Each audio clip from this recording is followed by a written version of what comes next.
दोस्तों, धुरंधर the revenge को 2 बार cinema hall में देखने के बाद भी मेरा मन नहीं भरा, तो मैं आज फिर से एक बार ये फिल्म देखकर आ रहा हूँ। और इसी बीच धुरंधर द रिवेंज को 2 बार देखने के अलावा मैंने इसका जो पहला पार्ट है उसको भी देख डाला। और इन दोनों ही फिल्मों को बैक टू बैक देखने के बाद मुझे पता चली ऐसी बहुत सारी हिडन डिटेल्स जिनके बारे में शायद आपने ध्यान ही नहीं दिया होगा।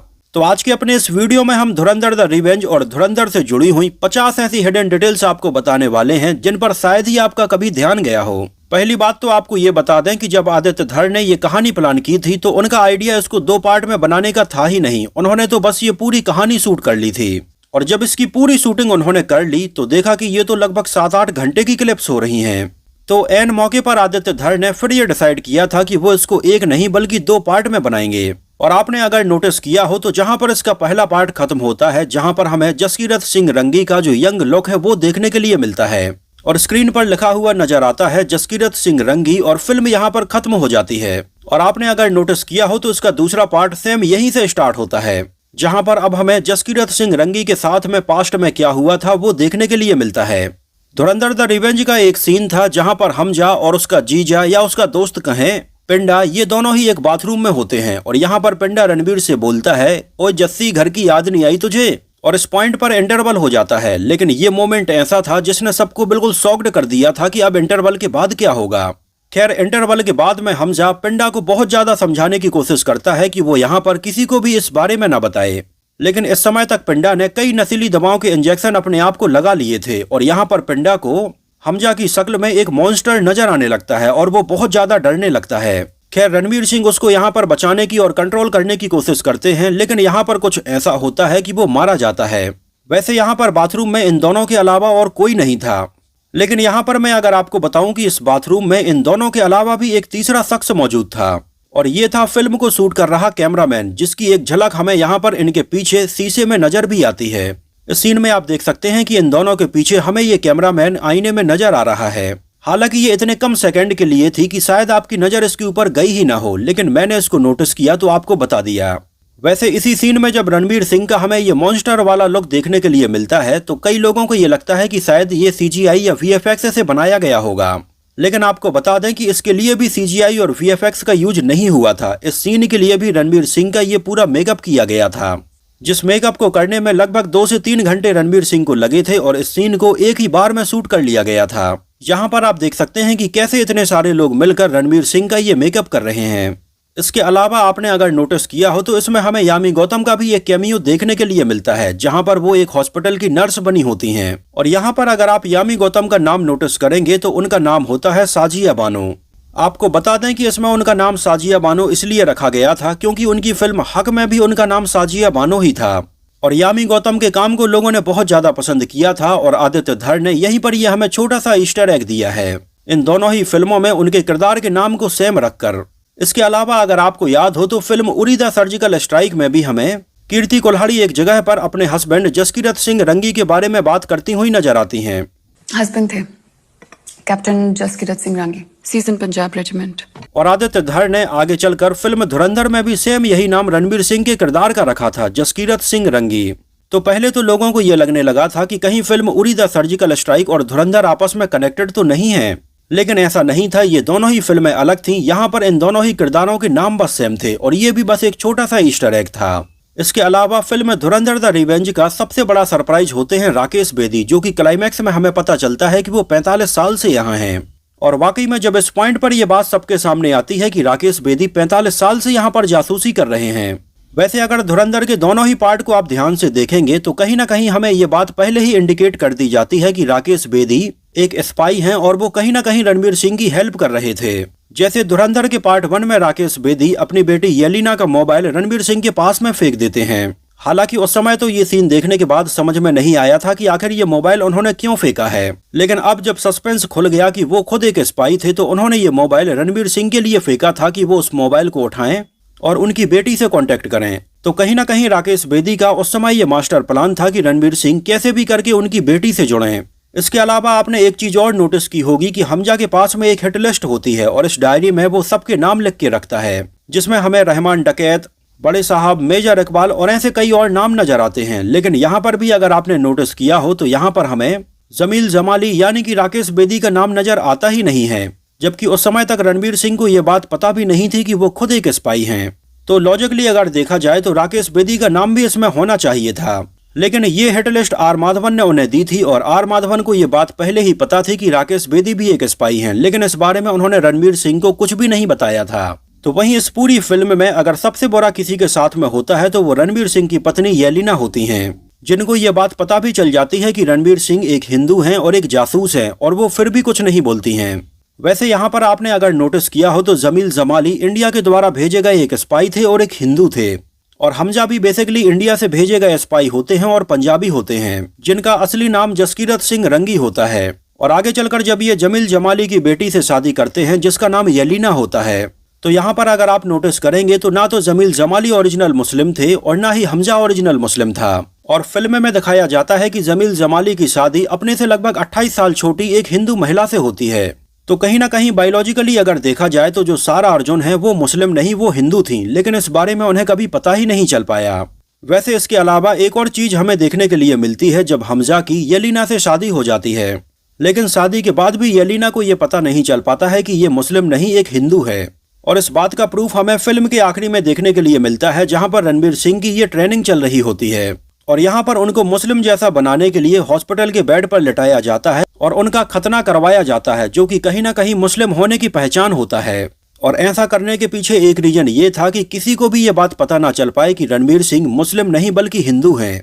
इसी वजह से शादी होने के बाद तक भी सारा अर्जुन को ये बात कभी पता ही नहीं चल पाई थी, जब तक उन्होंने अपने घर में रखी हुई हमजा की ये डायरी नहीं देखी थी। यहीं पर जब एंड क्रेडिट चलता है तो हमें रणवीर सिंह की ट्रेनिंग वाला पार्ट देखने के लिए मिलता है कि कैसे रणवीर सिंह को इसके लिए रेडी किया गया था। यहाँ पर एक सीन में हमें रणवीर सिंह अंडर वाटर बैठे हुए नजर आते हैं और काफी देर तक वो यहाँ पर बैठे रहते हैं। तो इस बारे में कई लोगों को ये लग रहा था कि ये भी CGI और VFX से बनाया गया होगा, लेकिन आपको बता दें कि ऐसा नहीं था। रणवीर सिंह ने रियल में यहाँ पर इस अंडर वाटर सीन को परफॉर्म किया था और बहुत देर तक वो यहाँ पर ऐसे ही बैठे रहे थे। इसकी भी कई बिहाइंड द सीन क्लिप आप यूट्यूब और इंस्टाग्राम पर देख सकते हैं, जहाँ पर रणवीर सिंह हमें यहाँ पर अंडर वाटर बैठे हुए नजर आ रहे हैं। और यहाँ पर रणवीर सिंह की ट्रेनिंग में भी हमें एक चीज नोटिस करने के लिए मिलती है, जब रणवीर सिंह को ये सिखाया जाता है कि वो मुश्किल से मुश्किल सिचुएशन में, यहाँ तक कि जब वो मरने वाले होते हैं तब भी अपने आप को कैसे डिफेंड करें। और इसकी झलक हमें रणवीर सिंह के किरदार में पूरी फिल्म में देखने के लिए मिलती है, जहां कई सीन में ऐसा लगता है कि जैसे रणवीर सिंह अब बिल्कुल मरने ही वाले हैं, लेकिन फिर रणवीर सिंह यहां पर अपने दिमाग में कोई ऐसा इमोशनल मोमेंट याद करते हैं जिससे उनके पास में काफी ताकत आ जाती है और वो यहां से बच जाते हैं। तो मानना पड़ेगा आदित्य धर को, जिन्होंने रणवीर सिंह की ट्रेनिंग का ये छोटा पार्ट उनके किरदार के साथ में पूरी फिल्म में रखा। खैर, फिल्म का सबसे इमोशनल मोमेंट वो था जहां पर आलम भाई हमजा को बचाने के लिए पिंडा को मारने की जिम्मेदारी अपने सर पर ले लेते हैं और आगे चलकर रणवीर सिंह उन्हें सीधे गोली मार देते हैं। यहां पर आपको बता दें कि रणवीर सिंह ने जानबूझकर इतनी जल्दी गोली उन्हें इसलिए मार दी थी क्योंकि वो ये नहीं चाहते थे कि उन्हें पाकिस्तान में बहुत ज्यादा टॉर्चर किया जाए, क्योंकि टॉर्चर करने वाले कई सीन अर्जुन रामपाल के हम पहले ही देख चुके थे, जिसमें इंडियन स्पाई को उन्होंने कई सारे तारों से बांधा होता था और ये टॉर्चर बहुत ही भयानक था। तो कहीं ना कहीं रणवीर सिंह ने इसी टॉर्चर से बचाने के लिए आलम भाई को सीधे गोली मार दी थी। लेकिन इस बात का कहीं ना कहीं अफसोस रह गया है कि आलम भाई की जो बैक स्टोरी थी उसके बारे में हमें कभी पता ही नहीं चल पाया। वैसे इस सीन के बाद में रणवीर सिंह उनकी दुकान में जाते हैं और वो होते भी नहीं हैं, लेकिन वो फिर भी 2 चाय ऑर्डर करते हैं। एक बेंच पर बैठते हैं और आलम भाई को नमक वाली चाय पीने की आदत थी, क्योंकि एक बार वो बातों बातों में रणवीर सिंह को ये बात बता देते हैं कि वो बरेली के एक छोटे से गाँव से थे जहाँ पर पानी केवल खारा ही आता था और तभी से उन्हें खारे पानी के चाय पीने की आदत पड़ गई थी। हालांकि इसके पहले पार्ट में हमें दिखाया जाता है जब पहली बार आलम भाई से रणवीर सिंह की मुलाकात होती है। हालांकि यहाँ पर धुरंधर के पहले पार्ट में हमें देखने के लिए मिलता है जब हमजा पहली बार आलम भाई से मिलता है तो उसे नमक वाली चाय बिल्कुल भी पसंद नहीं आती है, जिसका वो एक घूंट तक नहीं पी पाता है। लेकिन आलम भाई को मारने के बाद उसके अंदर इतना दर्द था, इतनी तकलीफ थी कि वो 2 नमक वाली चाय को ऑर्डर करता है और एक ही सांस में उसको पी जाता है। और यहाँ पर ऑडियंस आलम भाई के किरदार के साथ में बहुत ही इमोशनली कनेक्ट हो जाती है, लेकिन उनकी बैक स्टोरी हमें पता नहीं चल पाई है। और कहीं ना कहीं ऑडियंस ये चाहती है कि आदित्य धर इसका तीसरा पार्ट बनाएं और उसमें आलम की बैक स्टोरी जरूर देखने के लिए मिले। वैसे यहाँ पर आपको बता दें कि आलम भाई के अलावा हमें इसमें राकेश बेदी की भी बैक स्टोरी देखने के लिए नहीं मिली है कि वो आखिर यहाँ पर कैसे आए थे, 45 साल उन्होंने यहाँ पर क्या किया और कैसे यहाँ पर वो पॉलिटिक्स में एंटर हुए। तो कहीं ना कहीं ऑडियंस इसके तीसरे पार्ट में उनकी भी बैक स्टोरी देखना काफी पसंद करेगी। इन दोनों के अलावा मुझे लगता है कि इसमें पिंडा के बारे में भी ज्यादा नहीं बताया गया है कि कैसे वो रणवीर सिंह का दोस्त होता है, लेकिन यहाँ पर कैसे वो एक आतंकवादी बन जाता है, पाकिस्तान आता है और नशीले पदार्थों का सेवन करने लगता है और उसको इंडिया भी ले जाता है। तो कहीं ना कहीं पिंडा के बारे में भी हमें बहुत ज्यादा नहीं बताया गया था, उसकी जर्नी भी हमें देखने के लिए मिलनी चाहिए थी। तो कहीं ना कहीं पिंडा, राकेश बेदी और आलम भाई की बैक स्टोरी हमें इसके तीसरे पार्ट में जरूर देखने के लिए मिलनी चाहिए। वैसे आपको बताते चलें कि इसमें नजर आने वाले लगभग सारे ही कैरेक्टर बिल्कुल रियल थे, तो पिंडा का किरदार भी रियल में था। हालांकि उसका नाम बदला गया था, इसका नाम था रिंदा, जो कि पंजाब का रहने वाला था, जो कि नशीले पदार्थों की तस्करी करता था। पुलिस ने उसको गिरफ्तार भी किया था और आगे चलकर वो पाकिस्तान भी चला गया था, जिसके बारे में मीडिया में हमें न्यूज भी सुनने के लिए मिली थी। तो आदित्य धर ने इसी किरदार को फिल्म में दिखाया है। और यहाँ पर आपको बता दें कि रियल लाइफ रिंदा के साथ में भी ऐसा ही हादसा हुआ था और वो पाकिस्तान में मारा भी गया था। तो हैट्स ऑफ टू आदित्य धर, जिन्होंने इन सारी घटनाओं को, इन सारे रियल किरदारों को फिल्म के हिसाब से मर्ज किया। मेजर इकबाल को एक ऑयल से भरे कंटेनर में डाल देता है और उसमें आग लगा देता है और यहाँ पर इस पूरी ट्रेन में ब्लास्ट हो जाता है। वैसे आप में से कई लोगों को ये लग रहा होगा कि ये ट्रेन भी नकली होगी और ये ब्लास्ट भी नकली होंगे, लेकिन यहाँ पर आपकी जानकारी के लिए बता दें कि ये रियल ट्रेन बनाई गई थी और यहाँ पर ये ब्लास्ट भी बिल्कुल रियल में हुआ था। और यहाँ पर आप ये ट्रेन के डिब्बे बनने का बिहाइंड द सीन भी देख सकते हैं, जहाँ पर एक चद्दर से ट्रेन के ये डिब्बे बनाए जा रहे हैं और इसमें ये ब्लास्ट भी असली करवाया गया था। तभी ये ब्लास्ट देखते टाइम पर हमें काफी ओरिजिनल भी लगता है। VFX और CGI से बनाया हुआ बहुत ही पॉलिश तरीके से और बहुत ही फिनिशिंग वाला ब्लास्ट देखने के लिए नहीं मिलता है, जैसा कि अक्सर हमें YRF स्पाई यूनिवर्स की फिल्मों में देखने के लिए मिलता रहा है, जो देखने में बिल्कुल ही नकली लगते हैं। तो इसमें आदित्य धर ने ये करने की कोशिश की है कि इसके ज्यादा से ज्यादा सीन्स को वो रियल में ही शूट करें, और अगर किसी का अलग तरह से मेकअप भी करना है तो इसके लिए CGI और VFX के ऊपर डिपेंड ना रह के प्रोस्थेटिक का मेकअप करवाया। और यही एक रीजन रहा कि पूरी फिल्म के हर एक सीन देखते टाइम पर बिल्कुल रियल लगते हैं और लोग इनसे बहुत ज्यादा कनेक्ट भी हो पाए। तो वही फिल्म धुरंधर में और रणबीर कपूर की फिल्म एनिमल में हमें काफी समानताएं देखने के लिए मिलती हैं। जैसे एक तो इन दोनों ही फिल्मों में रणबीर कपूर और रणवीर सिंह अपने जीजा को मार डालते हैं। जैसे एनिमल में रणबीर कपूर का ये सीन आपको याद होगा, जहां पर वो अपने जीजा की गर्दन दबाकर उन्हें मार देते हैं। तो वहीं धुरंधर में ये बाथरूम वाला सीन भी आपको याद होगा, जहां पर रणवीर सिंह पिंडा की गर्दन दबाकर उसको मार देते हैं। और यहाँ पर दोनों के जमीन पर लेटने का तरीका और मारने का तरीका भी काफी हद तक सिमिलर ही नजर आता है। तो वहीं रणबीर कपूर और रणवीर सिंह इन दोनों के लुक में भी हमें काफी हद तक समानता देखने के लिए मिलती है। और ये भी देखने के लिए मिलता है कि ये दोनों ही अपने परिवार को बचाने के लिए किस हद तक जा सकते हैं, और बहन के लिए ऑब्सेशन भी साफ नजर आता है। जहां फिल्म एनिमल में रणबीर कपूर अपनी बहन को रैगिंग से बचाने के लिए उसके स्कूल में ये बंदूक लेकर चले जाते हैं, तो वहीं फिल्म धुरंधर में हमजा अपनी बहन को बचाने के लिए MLA के पूरे परिवार को भून देता है। तो कहीं ना कहीं फिल्म धुरंधर और एनिमल इन दोनों के ही किरदारों में ये समानता हमें देखने के लिए मिली है। इसके अलावा इसमें हमें एक पोस्ट क्रेडिट सीन भी देखने के लिए मिलता है, जो शायद आप में से बहुत सारे लोगों ने मिस कर दिया होगा और आपको ये पता भी नहीं होगा कि ये सीन भी इसमें था। जब हमजा को छोड़ दिया जाता है, उसको इंडिया भेज दिया जाता है, और यहाँ पर जब ये पुलिस वाला राजजुत्सी से बोलता है कि हमने इतनी मेहनत से उसको पकड़ा था और आपने उसको ऐसे ही जाने क्यों दिया है, तो राजजुत्सी उसको पागल बनाकर बोलते हैं कि इसको पागल खाने में बंद करो। ये सीन बिल्कुल ही एंड में आता है और तब तक शायद आप में से कई लोगों ने सिनेमा हॉल को छोड़ भी दिया होगा। ये आप क्या कह रहे हैं अचानक? अपनी औकात गिराओ उमर। वो एक हिंदुस्तानी एजेंट है और सबको बताऊंगा कि आप भी शामिल हैं इसमें। तो वहीं अगर आप नोटिस करेंगे तो धुरंधर के पहले पार्ट में रहमान डकैत की वाइफ उन्हें आते ही हॉस्पिटल में चांटा मार देती हैं, क्योंकि उनका बेटा मर जाता है। तो अगर आपको याद हो तो फिल्म धुरंधर द रिवेंज में भी रहमान डकैत की पत्नी रहमान डकैत की मौत के बाद में हमजा को एक चांटा मारती हैं, जो चांटा कहीं ना कहीं इस बात के लिए था कि तुम रहमान डकैत के साथ में थे लेकिन उन्हें बचा क्यों नहीं पाए। लेकिन अब भाभी जी को यह बात कौन बताए कि रहमान डकैत को मारने वाला भी खुद हमजा ही था, और इसके पहले पार्ट में रहमान डकैत के बच्चे को मारने वाला भी हमजा ही था। वैसे इस चांटे से याद आया कि जब भी सौम्या टंडन ने किसी को चांटा मारा है तो वो पूरी फिल्म के ऊपर हावी हो गया है। जैसे पहले पार्ट में उन्होंने रहमान डकैत को चांटा मारा था और रहमान डकैत सारे किरदारों के ऊपर भारी पड़ गए थे, और इसके पार्ट 2 में उन्होंने रणवीर सिंह को चांटा मारा और रणवीर सिंह इसके पार्ट 2 में सबके ऊपर भारी पड़ गए। इसके अलावा मेजर इकबाल यानी कि अर्जुन रामपाल का उनके पिता के साथ में ये सीन तो आपको याद ही होगा, जहां पर उनके पिता अक्सर मेजर इकबाल को गाली देते हुए नजर आते हैं। जो बेचारा बाहर इतने बड़े बड़े काम करके आता है लेकिन घर आकर उसको अपने बाप से ऐसी गाली सुनने के लिए मिलती रहती हैं, लेकिन वो स्टार्टिंग में अपने बाप को कुछ नहीं बोलता है। और यहाँ पर जब भी इन दोनों का ये कन्वर्सेशन होता है तो इसके बैकग्राउंड में हमें दो तोते देखने के लिए मिलते हैं, एक रेड कलर का और एक येलो कलर का।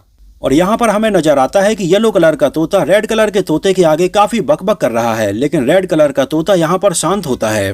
तो यहाँ पर कहीं ना कहीं रेड कलर का तोता मेजर इकबाल को दर्शा रहा था और ये येलो कलर का तोता मेजर इकबाल के पिता को दर्शा रहा था। और रेड कलर इस बात को दर्शा रहा था कि मेजर इकबाल के अंदर कितना गुस्सा है, लेकिन वो फिर भी शांत हैं। लेकिन आगे चलकर मेजर इकबाल का गुस्सा जब आसमान छू जाता है तो मेजर इकबाल अपने पिता को खत्म कर देते हैं। तो यहाँ पर बैकग्राउंड में भी आपने देखा होगा कि इसके बाद में हमें इस खिड़की पर दो नहीं केवल एक ही तोता बैठा हुआ नजर आता है।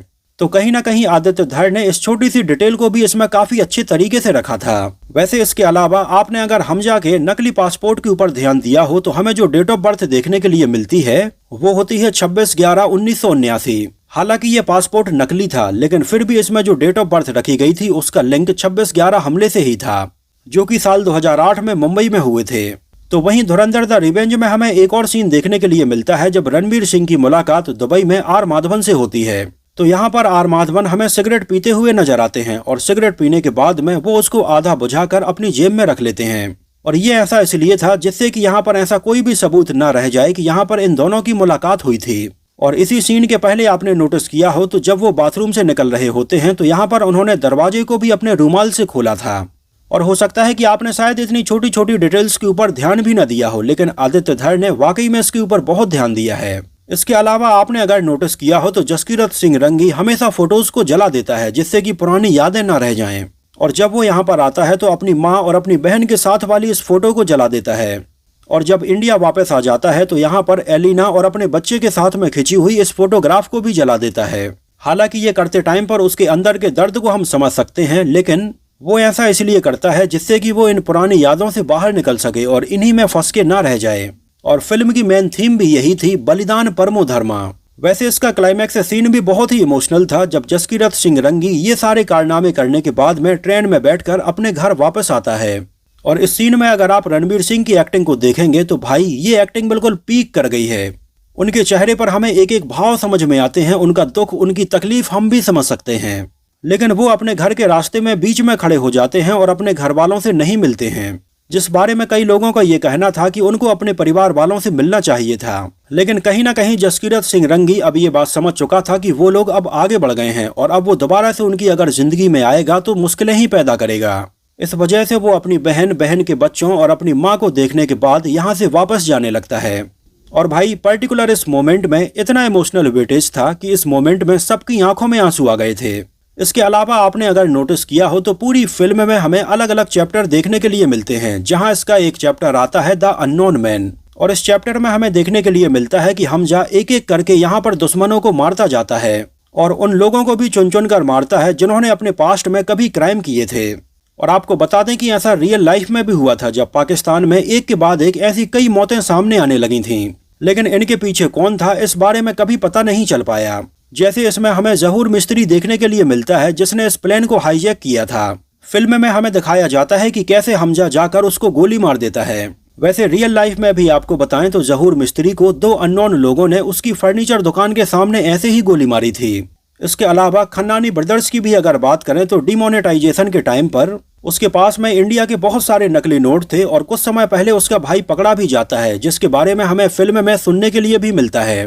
और ये रियल में भी हुआ था। खन्नानी ब्रदर्स का भाई कुछ समय पहले पकड़ा गया था और इंडिया में जब डिमोनेटाइजेशन हुआ, खन्नानी ब्रदर्स अपनी बिल्डिंग के 8वें फ्लोर से नीचे एक ट्रांसफार्मर के ऊपर गिरा था और यहाँ पर उसकी मृत्यु हो गई थी, जो एग्जैक्ट सीन हमें फिल्म में देखने के लिए मिलता है। हालांकि फिल्म में ऐसा दिखाया जाता है कि उसको हमजा ने मारा था, लेकिन रियल लाइफ में हुआ ऐसा ही था, लेकिन उसको किसने मारा ये बात कभी पता नहीं चल पाई। और ना ही कभी उसके घर वालों ने इस केस के बारे में बहुत ज्यादा तहकीकात करने की भी कोशिश की। इस केस को वहीं दबा दिया गया। इसके अलावा हमें इसमें इंडिया के गैंगस्टर अतीक अहमद के भी कई सीन देखने के लिए मिलते हैं, जो हमें दिखाया जाता है कि उसके तार पाकिस्तान से जुड़े हुए थे। और वाकई में उस समय ऐसा सामने आया था कि अतीक अहमद के तार पाकिस्तान से जुड़े हुए हैं। और फिल्म में हमें देखने के लिए मिलता है कि उसको कैसे पुलिस कस्टडी में ही गोली मार दी जाती है। तो आपको याद हो तो रियल में भी अतीक अहमद के साथ में ऐसा ही हुआ था, जहां पर पुलिस कस्टडी में 3 अननोन लोगों ने उसको गोली मार दी थी। इसके अलावा आपको अगर बताएं तो फिल्म धुरंधर द रिवेंज में हमें लगभग 6 मिनट के सीन देखने के लिए नहीं मिले हैं। CBFC ने इसके लगभग 6 मिनट के सीन्स को कट कर दिया है। लेकिन ओवरसीज में जहां पर भी ये फिल्म चल रही है वहां पर इन 6 मिनट के सीन को भी दिखाया गया है। आपको बता दें कि ये 6 मिनट के सीन वो थे जहां पर उजैर बलोच अरशद पप्पू के सिर से फुटबॉल खेलता है। यहाँ पर हमें फुटबॉल खेलने वाला एक छोटा सा सीन बस देखने के लिए मिलता है, लेकिन आपको बता दें कि उजैर बलोच और अरशद पप्पू वाला ये सीन पूरी फिल्म का सबसे खतरनाक सीन था, जहां पर वाकई में लगभग 1 से 2 मिनट तक हमें ऐसा दिखाया जाता है कि वो उसके सिर के साथ में फुटबॉल खेल रहा है, उसको पकड़ के दीवार से मार रहा है। लेकिन यहाँ पर इन सारे सीन्स को कट कर दिया गया था। इसके अलावा इसमें और खतरनाक तरीके से गोली मारने वाले सीन और ऐसे कई और सीन्स को कट किया गया था, जिनमें एक सीन ये भी था जहां पर रणवीर सिंह इस बिल्डिंग के गिरने के बाद में एक सीमेंट के ब्लॉक को उठाकर एक के सिर में मारते हैं। खैर, ये सारे सीन हमें फिलहाल तो इंडिया में देखने के लिए नहीं मिल पाए हैं, लेकिन हो सकता है कि जब ये फिल्म OTT पर आएगी तब हमें ये सारे सीन देखने के लिए मिले। तो दोस्तों, ये तो बात हुई कुछ ऐसी हिडन डिटेल्स जो आपने फिल्म धुरंधर और धुरंधर द रिवेंज में शायद मिस कर दी होंगी। वैसे आपने इनमें से कौन कौन सी डिटेल्स को नोटिस किया था हमें कमेंट सेक्शन में जरूर बताना। और मुझे तो ये दोनों ही फिल्में इतनी ज्यादा पसंद आई हैं कि मैं अभी इसके फीवर से बाहर निकल ही नहीं पा रहा हूँ। आप लोगों को ये दोनों ही फिल्में कैसी लगी हमें कमेंट सेक्शन में अपनी बात जरूर बताना। तो फिलहाल के लिए इस वीडियो में इतना ही। हमारे इस नए चैनल को सब्सक्राइब जरूर कर लें और बेल आइकन को भी जरूर दबा दें, क्योंकि हमारे इस नए चैनल पर आपको नई फिल्मों से जुड़ी हुई ऐसी जानकारी अक्सर मिलती ही रहेगी। तो इस वीडियो में इतना ही। मिलते हैं किसी नए वीडियो में कुछ और ऐसी ही इंटरेस्टिंग और रोचक बातों के साथ।